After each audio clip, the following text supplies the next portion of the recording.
안녕하세요 여러분. 오늘 하루도 주님 주시는 평안이 여러분의 하루 가운데 가득하기를 축복합니다. 오늘 본문은 사무엘하 14장입니다. 수르야의 아들 요압이 왕의 마음이 압살롬에게로 향하는 줄 알고 드보아의 사람을 보내 거기서 지혜로운 여인 하나를 데려다가 그에게 이르되 청하건대 너는 상주가 된 것처럼 상복을 입고 기름을 바르지 말고 죽은 사람을 위하여 오래 슬퍼하는 여인같이 하고 왕께 들어가서 그에게 이러이러하게 말하라고 요압이 그의 입에 할 말을 넣어주니라. 드고와 여인이 왕께 아뢰을 때에 얼굴을 땅에 대고 엎드려 이르되 왕이여 도우소서 하니 왕이 그에게 이르되 무슨 일이냐 하니라. 대답하되 나는 진정으로 과부니이다. 완편은 죽고 이 여종에게 아들 둘이 있더니 그들이 둘에서 싸우나 그 둘을 말리는 사람이 아무도 없으므로 한 아이가 다른 아이를 쳐 죽인지라. 온 족속이 일어나서 당신의 여종 나를 핍박하여 말하기를 그의 동생을 쳐 죽인 자를 내놓으라. 우리가 그의 동생 죽인 죄를 갚아 그를 죽여 상속자 될 것까지 끊겠노라 하오니 그러한즉 그들이 내게 남아있는 숯불을 꺼서 내 남편의 이름과 씨를 세상에 남겨두지 아니하겠나이다 하니 왕이 여인에게 이르되 내 집으로 가라 내가 너를 위하여 명령을 내리리라 하는지라. 드고와 여인이 왕께 아뢰되 내 주 왕이여 그 죄는 나와 내 아버지의 집으로 돌릴 것이니 왕과 왕위는 허물이 없으리이다. 왕이 이르되 누구든지 내게 말하는 자를 내게로 데려오라. 그가 다시는 너를 건드리지도 못하리라 하니라. 여인이 이르되 청하건대 왕은 왕의 하나님 여호와를 기억하사 원수 갚는 자가 더 죽이지 못하게 하옵소서. 내 아들을 죽일까 두렵나이다 하니 왕이 이르되 여호와께서 살아계심을 두고 맹세하오니 네 아들의 머리카락 하나도 땅에 떨어지지 아니하리라 하니라. 여인이 이르되 청하건대 당신의 여종을 용납하여 한 말씀을 내 주 왕께 여쭙게 하옵소서 하니 그가 이르되 말하라 하니라. 여인이 이르되 그러면 어찌하여 왕께서 하나님 백성에게 대하여 이 같은 생각을 하셨나이까.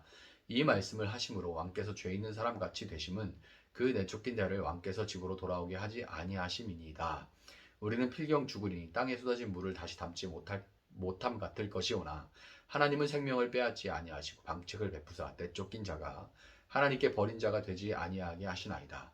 이제 내가 와서 내 주 왕께 이 말씀을 여쭙는 것은 백성들이 나를 두렵게 하므로 당신의 여종이 스스로 말하기를 내가 왕께 여쭈오면 혹시 종이 청하는 것을 왕께서 시행하실 것이라. 왕께서 들으시고 나와 내 아들을 함께 하나님의 기업에서 끊을 자의 손으로부터 주의 종을 구원하시리라 함이니이다. 당신이 여종이 또 스스로 말하기를 내 주 왕의 말씀이 나의 위로가 되기를 원한다 하였사오니 이는 내 주 왕께서 하나님의 사자같이 선과 악을 분간하심이니이다. 원하건대 왕의 하나님 여호와께서 왕과 같이 계시옵소서. 왕이 그 여인에게 대답하여 이르되 바라노니 내가 네게 묻는 것을 내게 숨기지 말라. 여인이 이르되 내 주 왕은 말씀하옵소서. 왕이 이르되 이 모든 일에 요압이 너와 함께 하였느냐 하니 여인이 답하여 이르되 내 주 왕의 살아계심을 두고 맹세하옵나니 내 주 왕의 말씀을 좌로나 우로나 옮길 자가 없으리이다. 왕의 종 요압이 내게 명령하였고 그가 이 모든 말을 왕의 여종의 입에 넣어 주었사오니 이는 왕의 종 요압이 이 일의 형편을 바꾸려 하여 이렇게 함이니이다. 내 주 왕의 지혜는 하나님의 사자의 지혜 같아서 땅에 있는 일을 다 아시나이다 하니라. 왕이 요압에게 이르되 내가 이 일을 허락하였으니 가서 청년 압살롬을 데려오라 하니라. 요압이 땅에 엎드려 절하고 왕을 위하여 복을 빌고 요압이 이르되 내 주 왕이여 종의 구함을 왕이 허락하시니 종이 왕 앞에서 은혜를 입은 줄을 오늘 아나이다 하고 요압이 일어나 그술로 가서 압살롬을 데리고 예루살렘으로 오니 왕이 이르되 그를 그의 집으로 물러가게 하여 내 얼굴을 볼 수 없게 하라 하매 압살롬이 자기 집으로 돌아가고 왕의 얼굴을 보지 못하리라. 온 이스라엘 가운데서 압살롬같이 아름다움으로 크게 칭찬받는 자가 없었으니 그는 발바닥부터 정수리까지 흠이 없음이라. 그의 머리털이 무거움으로 연말마다 깎았으며 그의 머리털을 깎을 때에 그것을 달아본즉 그의 머리털이 왕의 저울로 200세겔이었더라. 압살롬이 아들 셋과 딸 하나를 낳았는데 딸의 이름은 다말이라. 그는 얼굴이 아름다운 여자더라. 압살롬이 이태 동안 예루살렘에 있으되 왕의 얼굴을 보지 못하였으므로 압살롬이 요압을 왕께 보내려 하여 압살롬이 요압에게 사람을 보내 부르되 그에게 오지 아니하고 또다시 그에게 보내되 오지 아니하는지라. 압살롬이 자기의 종들에게 이르되 보라 요압의 밭이 내 밭 근처에 있고 거기 보리가 있으니 가서 불을 지르라 하니라. 압살롬의 종들이 그 밭에 불을 질렀더니 요압이 일어나 압살롬의 집으로 가서 그에게 이르되 어찌하여 네 종들이 내 밭에 불을 질렀느냐 하니 압살롬이 요압에게 대답하되 내가 일찍이 사람을 네게 보내 너를 이리로 오라고 청한 것은 내가 너를 왕께 보내 아뢰게 하기를 어찌하여 내가 그술에서 돌아오게 되었나이까. 이때까지 거기에 있는 것이 내게 나았으리이다 하려 함이로라. 이제는 네가 나로 하여금 왕의 얼굴을 볼 수 있게 하라. 내가 만일 죄가 있으면 왕이 나를 죽이시는 것이 옳으니라 하는지라. 요압이 왕께 나아가서 그에게 아뢰매 왕이 압살롬을 부르니 그가 왕께 나아가 그 앞에서 얼굴을 땅에 대어 그에게 절하매 왕이 압살롬과 입을 맞추니라. 아멘. 자, 레위기를 전에 보셨었죠. 레위기를 보면 하나님께 드리는 제사의 종류와 함께 제사 드리는 방법들이 이제 소개가 되는데요. 그 중에 속죄제와 화목제는 각각 하나님께 범죄했을 때 죄 용서를 구하면서 드리는 제사고, 화목제는 이웃들을 초대해서 함께 하나님 앞에서 기쁨을 누리며 화평을 만드는 그런 제사입니다. 속죄제를 드려서 죄 용서를 받고 하나님과 화평을 회복한 사람은 화목제를 통해서 이웃들과 그 화평을 나눠야 되는 거죠. 특별히 화목제는 소 한 마리를 하루, 길어야 이틀, 3일째 먹으면 부정해져요. 그래서 하루 이틀 안에 이 소 한 마리를 다 먹어야 되기 때문에 어마어마합니다. 소 한 마리. 그거 싹 먹어야 돼요. 그러니까 마을 전체, 심지어 그동안 사이가 안 좋았던 사람까지도 초대해서 함께 이 소를 소비해야만 규례대로 온전한 화목제를 드릴 수 있었기에 하나님께 용서받은 자로서 이웃들의 잘못도 용서하는 의미를 담고 있는 제사가 바로 화목제입니다. 그런데 오늘 본문의 다윗은 밧세바와의 일로 하나님께 통해 자목하면서 용서를 구하면서 속죄제를 드렸지만 이웃들, 그것도 아주 가까운 이웃인 자신의 피부치인 자식들과 화평을 이루지 못하고 있는 그런 상태입니다. 큰아들 암논을 죽여서 여동생 다말의 복수를 한 압살롬이 외갓집이 있는 그술 땅으로 가서 3년을 거기 거했습니다. 정치적 망명을 한 거죠. 이제 이 나라에서는 어려우니까. 사무엘하 13장 39절을 보면 그 3년 동안 다윗의 마음이 압살롬을 향하여 간절했다, 이렇게 기록을 하고 있어요. 간절했다. 간절했다는 것은 다윗이 일찍이 암논보다는 삼남이었던 그 압살롬을 그 심중에 자기의 뒤를 이을 자로 내정하고 있었다는 것을 보여줍니다. 이거는 본문 7절에서 그냥 짐작만 하는 게 아니라 7절에서 요압의 사주를 받은 여인이 다윗 앞에서 요압이 넣어준 말로 말을 할 때에 상속자라는 단어를 언급한 것을 통해서도 알 수 있어요. 요압이 다윗과 가까이 있기 때문에 다윗의 심중을 읽고 다윗이 마음에 압살롬을 담고 있었다는 것, 왕제로 담고 있었다는 것도 알고 있었습니다. 그래서 그 얘기를 넣어줄 때 후계자 얘기도 한 거죠. 상속자 얘기도. 암논이야 이제 각오 없고 자기 뒤를 잇게 하려 했던 압살롬마저 타국에 망명을 가 있으니 다윗의 가슴이 이제 참 답답할 만도 하죠. 그럼에도 다윗은 선뜻 압살롬에게 화해와 용서의 손길을 먼저 내밀지 못했습니다. 자신의 잘못으로부터 이 모든 일이 이렇게 시작되게 됐다는 자책과 함께 그럼에도 형제를 살해까지 한 압살롬에 대한 괘씸함이 남아 있었기 때문이에요. 완전히 그 부분이 자기는 하나님께 용서를 받았음에도 불구하고 이 부분들이 앙금이 남아 온전히 깔끔하게 해결이 안 되기 때문에 손을 내밀지 못하는 거죠. 광야에서부터 다윗과 함께 온 터라 다윗의 마음을 잘 읽는 요압이 압살롬에 대한 다윗의 마음을 알고 꾀를 내서 중재에 나섰고 압살롬이 3년 만에 구술 땅에서 예루살렘으로 돌아왔습니다. 근데 이게 정말 사람 마음이라는 알다가도 모르겠죠. 그토록 보고 싶어 했으면서도 간절했었으면서 다윗은 압살롬이 돌아왔는데 2년이 다 되도록, 그러니까 그술에 가 있었던 시간 합쳐서 총 5년입니다. 5년 동안 압살롬을 안 봐요. 마음으로 간절해 하면서도. 사람 마음이 그렇죠. 반대로 압살롬 입장에서는 어떻겠습니까? 굳이 오라고 해서 왔더니 없는 사람 취급을 해요. 이거 없는 사람 취급당하는 거 이거 안 당해본 사람 모르죠. 굉장한 마음이 그냥 가만히 있어도 스트레스입니다. 이 압살롬 입장에서 이 5년, 특별히 돌아와서 지낸 2년이 정말 억울한 시간이에요. 왜 나한테 이렇게 하는지, 왜 불러놓고 이렇게 해? 나 그냥 그술에 가 있는데 불러놓고 그냥 계속 그냥 없는 사람 취급하면서 계속 스트레스 받게 하는 거예요. 고문이죠.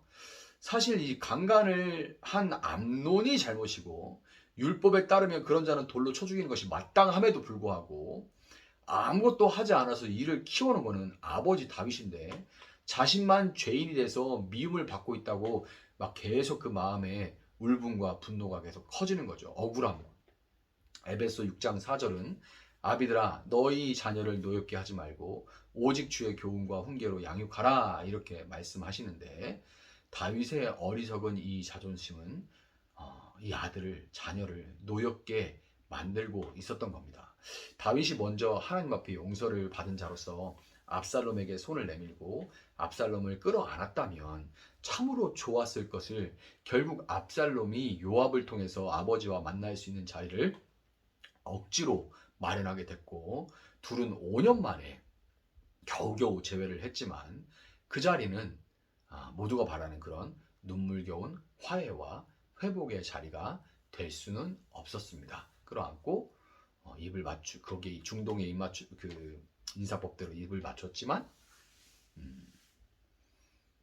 어색한, 냉랭한 그런 분위기인 거죠. 다윗이 압살롬을 마음으로 후계자로 낙점했다고 말씀드렸는데, 그렇게 낙점했던 것은 그의 아름다운 외모 때문이었을 것으로 여겨집니다. 압살롬의 아름다운 외모 때문에. 예루살렘에 돌아왔을 때 압살롬의 나이는 대략 3남이기 때문에 5년 후에 이제 3년 후에 돌아왔죠.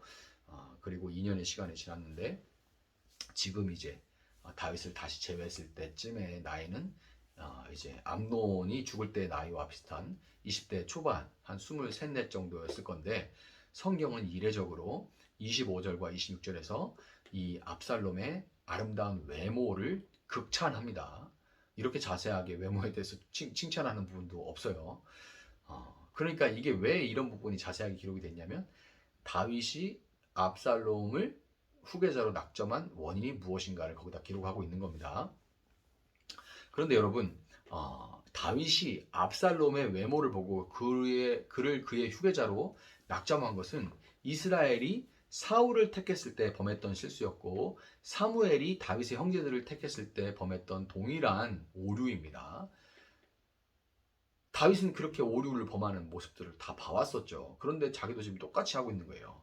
다윗 자신이 겉으로 볼 때 형들보다 어리다는 것 때문에 사무엘 앞에서 그렇게 그 외모 때문에 그 자리에 있지도 못했지만, 그러나 엘리압이나 형 요나답이나 이런 사람들이 이제 훨씬 더 키도 크고 나이도 있고 덩치도 있고 아주 왕제다라고 사무엘이 평가했지 않습니까? 그래서 자기가 소외당했죠. 또 골리앗 앞에서도 이 젊고 붓고 아름답더라 이렇게 얘기하잖아요. 그러니까 풋내기다 이렇게 골리앗을 비롯한 블레 사람들에게 무시를 당했단 말이에요. 겉모습 때문에. 그런데도 불구하고 자기 자식들을 두고 동일한 실수를 반복했다는 것을 볼 때, 다윗은 속죄제를 드렸음에도 화목제를 드리지 않으므로 하나님과 온전한 그 기뻐하시는 관계에 있지 않았고, 이것이 이런 상태가 바로 그로 하여금, 다윗으로 하여금 하나님의 마음을 잘 모르고 용서는 받았지만 친밀하지 못한 상태. 그러니까 그 마음을 잘 읽지 못하는 거예요. 부부가 살아도 친밀하지 않으면 마음을 읽을 수 없는 것과 마찬가지입니다. 그냥 뭐 하는 것만 하는 거죠. 친밀하면 아주 내밀하게 서로의 그런 비밀한 부분들, 속마음을 다 알고 알면서 또 미리 맞춰주기도 하고 그럴 수 있는 거죠. 같이 살아도 관심이 없으면 같이는 사는데 이렇게 될 수 있는 거죠. 그러니까 이게 다윗이 그런 상태예요. 그러니까 자꾸만 하나님 마음과 관계없이 자신의 자존심과 고집을 세우면서 평화로 가득해야 할 이스라엘의 불화를 키워가게 불화가 커지도록 만들었다는 것을 알 수 있는 거예요. 다윗의 이런 상태가.